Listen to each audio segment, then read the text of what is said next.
मंत्रालय प्रभारी श्रीमान दीपक प्रकाश जी और साथ में हमारे हजारीबाग से माननीय सांसद और पूर्व केंद्रीय मंत्री श्रीमान जयंत सिन्हा जी भी मंच पर उपस्थित हैं। अब मैं श्रीमान सुधांशु त्रिवेदी से आग्रह करता हूं कि आप सबको अपनी बात रखें। मित्रों,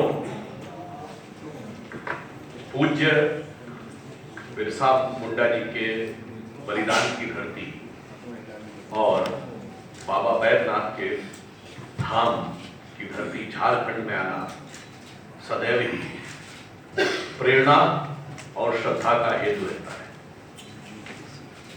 परंतु यह हेतु तब और अधिक सुखद और संतोषप्रद होने लगता है जब यहां परिवर्तन और विकास का एक नया आयाम देखने को मिलता है।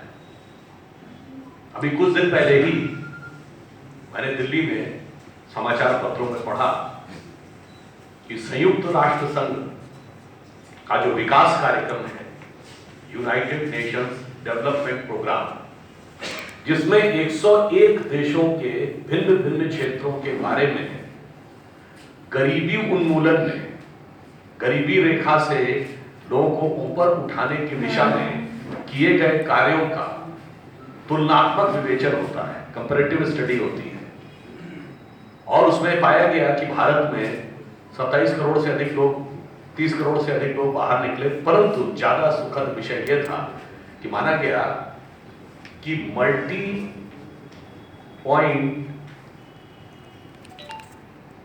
पॉवर्टी इंडिकेटर, यानी जो बहुआयामी निर्धनता का सूचकांक है, किसी न किसी प्रकार से कोई निर्धनता में फंसा है, ऐसे लोगों को बाहर निकालने में झारखंड सबसे आगे और सबसे तेज गति से आगे बढ़ता हुआ आया।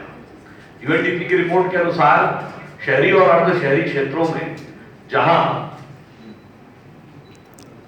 ये जो मल्टी पॉइंट पॉवर्टी से प्रभावित लोगों की संख्या 74% से अधिक थी, वो अब घटकर 45% के आसपास आ गई। और ये कैसे संभव हुआ? वो तब संभव हुआ जब हमारी यहां प्रदेश में श्री रघुवर दास जी के नेतृत्व की सरकार और केंद्र में श्री नरेंद्र मोदी जी के नेतृत्व की सरकार के डबल इंजन से वह झारखंड जो प्राकृतिक संपदा की दृष्टि से अत्यंत समृद्ध परंतु वांछित विकास से लंबे समय तक वंचित रहा था, क्या करें? तो आपने देखा कि यहां की योजना हो अथवा केंद्र की आयुष्मान योजना, उसमें लाखों परिवारों को वह अवसर मिला, चाहे महिलाओं को 1 रुपए में 50 लाख रुपए तक की कीमत की रजिस्ट्री का विषय हो, अथवा झारखंड ऐसा पहला प्रदेश जिसने उज्ज्वला योजना के तहत सिलेंडर ही नहीं, चूल्हा भी मुफ्त दिया और दूसरा सिलेंडर भी उन्होंने मुफ्त उपलब्ध कराने का प्रयास किया। और जब 2 सिलेंडर लगते हैं तो इंजन की पावर डबल हो जाती है और डबल इंजन से विकास की गति भी दुगनी हो जाती है, और वह देखने को मिला। यह भी कहना चाहूंगा कि चाहे इंजीनियरिंग कॉलेज बनाना हो, मेडिकल कॉलेज बनाना हो, नए विश्वविद्यालयों का निर्माण हो, अथवा एक आम गरीब आदमी को जीवन की मूलभूत आवश्यकताएं पहुंचाना हो, हर दिशा में यहां उल्लेखनीय और सराहनीय कार्य हुआ। केंद्र सरकार ने आकर यह भी विचार किया कि अगर हर गांव में बिजली नहीं पहुंच पाई थी तो हमने अपना विचार आयाम बदल दिया। पहले की सरकारें क्या कहती थी? इतना हुआ था, अब इतना हम और करेंगे, इतने लोगों को मिला था, अब इतने लोगों को और देंगे। हमारी सरकार ने आने के बाद वो विचार बदल दिया, अब सबको मिलेगा, संपूर्णता से मिलेगा और सब कुछ मिलेगा। उदाहरण के लिए कई 100 ऐसे ट्राइबल विलेजेस थे जहां पर विद्युत की आपूर्ति उपलब्ध कराना ट्रांसमिशन के द्वारा बहुत मुश्किल था, तो वहां पर सौर ऊर्जा के द्वारा विद्युत की आपूर्ति सुनिश्चित कराने का कार्य किया। मैं एक उदाहरण देना चाहता हूं। जब ये बात होती थी कि पावर सेक्टर में सबको हर घर को बिजली मिलनी चाहिए, तो साहब हम इतना उत्पादन कर रहे हैं, इतना वितरण कर रहे हैं। ये विचार केंद्र में मोदी जी की सरकार आने से पहले किसी के मन में क्यों नहीं आया कि भारत एक ऐसा देश है जहां के पश्चिमी क्षेत्र में प्रचुर मात्रा में सूर्य देवता की कृपा रहती है, तो सौर ऊर्जा पर विचार क्यों न किया जाए। ने आने के बाद न सिर्फ सौर ऊर्जा में कई 100 गुने की वृद्धि की, उसको देखकर हम आश्वस्त हैं। एक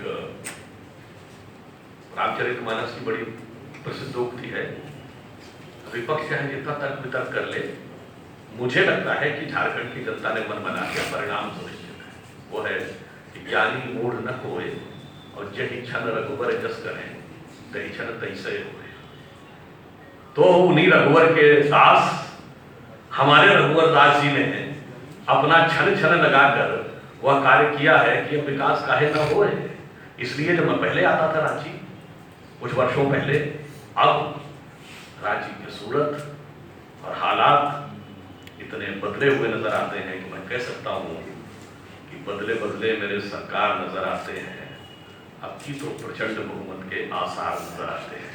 धन्यवाद। जिक्र की और बताई डबल इंजन की सरकार से हमारी झारखंड की जनता को कितना फायदा मिल रहा है। मैं दो और उदाहरण बड़े संक्षेप में जोड़ना चाहूँगा। पहली बात तो आयुष्मान भारत को मत, आप देश भर में देखेंगे तो आयुष्मान भारत जो है वो सिर्फ बीपीएल धारी लोगों को मिली है, लेकिन माननीय मुख्यमंत्री जी के कारण आज जिन जिन के पास राशन कार्ड है, यानी 68 लाख परिवार से 57 लाख परिवार को हम लोगों ने आयुष्मान भारत का लाभ दिलवाया है। ये आपको डबल इंजन सरकार दर्शाती है। और जो दूसरा अच्छा उदाहरण है इसका वो यह है कि हमारे जो कृषि भाई बहन हैं उनको केंद्र सरकार के द्वारा 6,000 रुपये सालाना मिल रहा है, जिसका दूसरा जो किस्त है अभी गया है। और लेकिन झारखंड सरकार से जुड़ी हुई 5,000 रुपये पर एकड़ हम लोग और इसके साथ दे रहे हैं। तो ये आपको दिखाता है कि जब डबल इंजन सरकार लग जाता है तो जो विकास का ट्रेन है वो डबल इंजन के कारण डबल रफ्तार से चलता है। एक इंजन हम लोगों ने दिल्ली में लगा दिया है और अभी झारखंड की जनता दूसरा इंजन अभी रांची में भी लगाने वाली है। विकास का रफ्तार डबल तेजी से चलने वाला है। दूसरी बात मैं बड़े संक्षेप में जोड़ना चाहूंगा, वो यह है कि आज हम लोगों का सौभाग्य है, माननीय सुधांशु त्रिवेदी जी आए हुए हैं, जो हम लोगों का बुद्धिजीवी सम्मेलन का जो अभियान आरंभ होने वाला है। आज हम लोग रांची ग्रामीण से ही सरला बिरला विश्वविद्यालय है, वहाँ सुधांशु त्रिवेदी जी का आज संबोधन होगा। आप लोग सब उसके लिए निमंत्रित हैं, आप लोग जरूर आए। इसके द्वारा जो हम लोग बुद्धिजीवी सम्मेलन अभियान आरंभ करने वाले हैं उसका आज शुभारंभ भी हो जाएगा। आप ही दे दीजिए।